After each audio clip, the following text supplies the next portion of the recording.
Big boss ಮನೆಗೆ invite ಆಗಿರೋ ಜನರ ಸೆಲೆಕ್ಷನ್ ಕ್ರೈಟೀರಿಯಾ ಎಂತದ್ದು ಅಂತ ನಿಮಗೆಲ್ಲರಿಗೂ ಗೊತ್ತು. ಇತ್ತೀಚೆಗೆ ಕಾಂಟ್ರವರ್ಸಿಗಳಲ್ಲಿ, ಗಾಸಿಪ್ಗಳಲ್ಲಿ ಹೆಚ್ಚಾಗಿ ಕಾಣಿಸಿದ ಹೆಸರುಗಳಿಗೆ ಶೋನಲ್ಲಿ ಡಿಮ್ಯಾಂಡ್ ಜಾಸ್ತಿ. ಮೊನ್ನೆ ಬಿಗ್ ಬಾಸ್ 4ಕ್ಕೆ ಬರೋ ಸಾಧ್ಯತೆ ಇರೋ 12 ಜನರ ಬಗ್ಗೆ ಹೇಳಿದ್ವಿ. ಇನ್ನೂ 2 ಜಾಗ ಖಾಲಿ ಇವೆ ಅಲ್ವಾ? ಆ 2 ಜಾಗಗಳಿಗೂ ಇನ್ವಿಟೇಷನ್ ಹೋಗಿದೆ.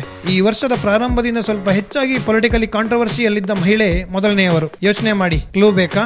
ಆಕೆ ಕೆಲವು ತಿಂಗಳ ಹಿಂದೆಯಷ್ಟೇ ರಾಜೀನಾಮೆ ಕೊಟ್ಟವರು. ಕರೆಕ್ಟ್, ಮಾಜಿ ಡಿವೈಎಸ್ಪಿ ಅನುಪಮಾ ಶೆಣೈ.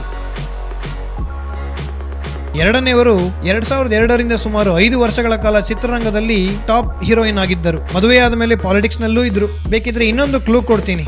ಆಕೆ ಮದುವೆಯಾಗಿದ್ದು ಖ್ಯಾತ ಚಿತ್ರ ನಿರ್ದೇಶಕರನ್ನ. ಗೆಸ್ ಮಾಡಿದ್ರಿ ಅಲ್ವಾ ಈಗ? ರಕ್ಷಿತಾ ಪ್ರೇಮ್. ಆಮೇಲೆ ಬಿಗ್ ಬಾಸ್ ಮನೆಯಲ್ಲಿ 1 ವಾರ ಇರೋದಕ್ಕೆ ಎಷ್ಟು ಸಂಭಾವನೆ ಕೇಳಿದಾರಂತೆ ಗೊತ್ತಾ?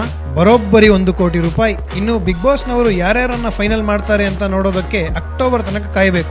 ನಿಮಗೆ ಈ ಬಿಗ್ ಬಾಸ್ ನ್ಯೂಸ್ ಇಷ್ಟ ಆಗಿದ್ರೆ ಕಮೆಂಟ್ ಮಾಡಿ, ಲೈಕ್ ಮಾಡಿ, ಶೇರ್ ಮಾಡಿ ಹಾಗೂ ಸ್ಯಾಂಡಲ್ವುಡ್ ಸೆಂಟ್ರಲ್ಗೆ ಸಬ್ಸ್ಕ್ರೈಬ್ ಮಾಡಿ.